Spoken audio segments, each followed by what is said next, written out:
Hi, I'm Stephanie Jaworski of joybaking.com. Today we're going to make chocolate chip muffins. This muffin takes a vanilla scented batter, loads it up with chocolate chips, and finishes it off with a sprinkling of cinnamon sugar. So to start, preheat your oven to 375 degrees Fahrenheit, which is 190 degrees Celsius, and you will need a 12-cup muffin pan, and you can just spray the muffin cups with one of those non-stick sprays, or you could lightly butter the cups, or you could just line them with paper liners like I've done here. And then what's great about this muffin batter is we don't need any electric mixer. We're just going to do it by hand, and you only need two bowls, one for the dry ingredients, one for the wet. We mix them together and we're done. So that's really simple. So in a large bowl, put 2 cups, that's 260 grams of all-purpose flour. You may know that as plain flour. And to that, add 2/3 of a cup, which is 135 grams of granulated white sugar. This gives a slightly sweet muffin. If you would like a really sweet, you could up that to like 3/4 of a cup if you like. And then I'm going to add 2½ teaspoons of baking powder, and just 1/4 teaspoon of salt. And then I'm just going to whisk this together. Just use a wire whisk, or you could just use a wooden spoon. You just want to make sure that everything's all mixed together. That's simple enough. And then what we're going to do is add 1 cup, 240 milliliters of chocolate chips. Now I'm using semi-sweet chocolate chips. You could use dark chocolate chips, you could use white chocolate chips, milk chocolate, you could use a combination of the 3 or the 4, whatever you like. Actually, this is a great all-purpose muffin batter.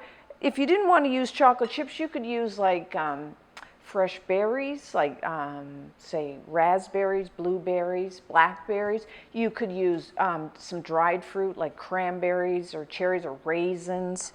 I mean, there's a lot you can do with it. You can add some nuts if you like. So, I mean, really, it's a versatile batter. So there, that's it for our dry. So for our wet ingredients, in another bowl, I have 2 large eggs and have those at room temperature. And then I just use a whisk to break them up.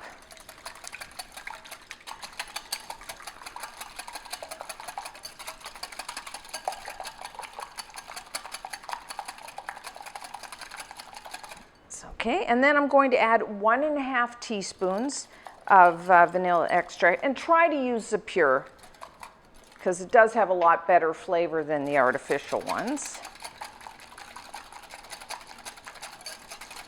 If you don't want it as like the vanilla to be as strong, you could use just 1 teaspoon.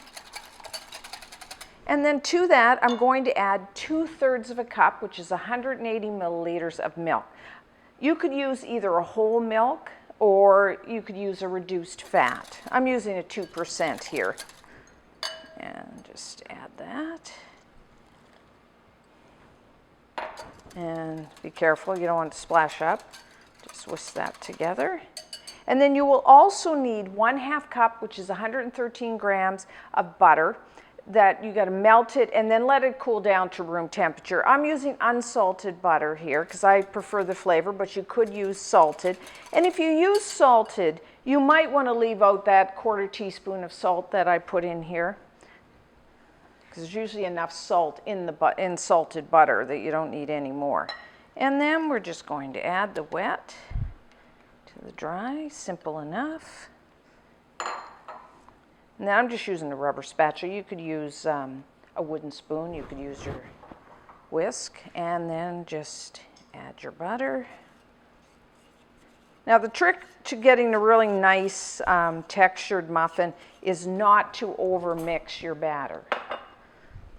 If you really mix it too much, they tend to get a little tough, which is not what we want, of course. So just mix them until everything's combined and moistened.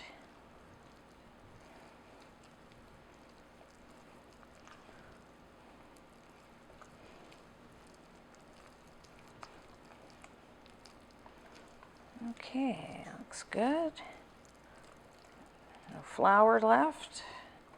Okay, so now we're done. So you could, I like to use one of these ice cream scoops to fill the muffin cups. It makes it really easy to do. But you could just use 2 spoons if you don't have one of these. Just try to make sure that they're each have the same amount of batter, because that way they'll cook all at the same amount of time.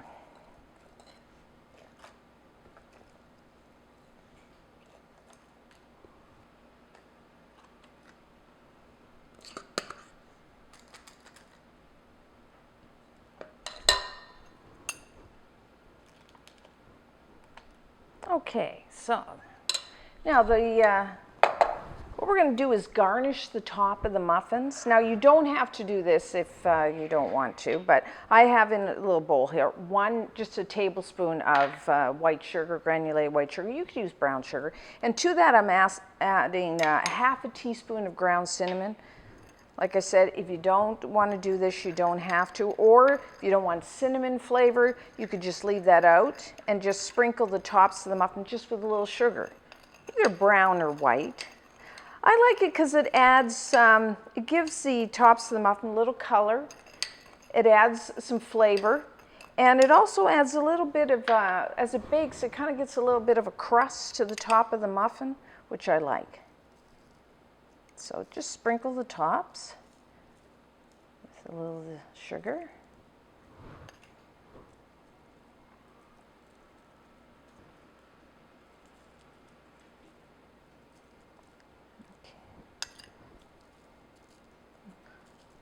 Okay, there we go.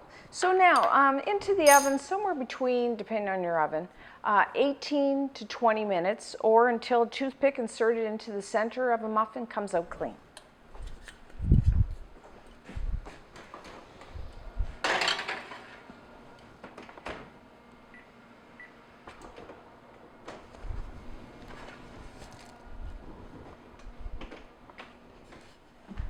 Okay, our chocolate chip muffins are now done. As you can see, they've risen nicely, and a toothpick inserted into the center of one will come out clean. I really like how these look, how the cinnamon sugar has turned a nice golden brown, and as the muffins rise, they kind of crack, and then you can see the white. Really nice contrast there. And this batter, as you can see, the chocolate chips are staying on top because the batter is quite thick. So now, you need to let these cool at least 5 minutes, or say 10 minutes before serving. And of course, muffins are always at their best the day they are made, but you can cover and store them for a few days, or they can even be frozen. So until next time, I'm Stephanie Jaworski of joybaking.com.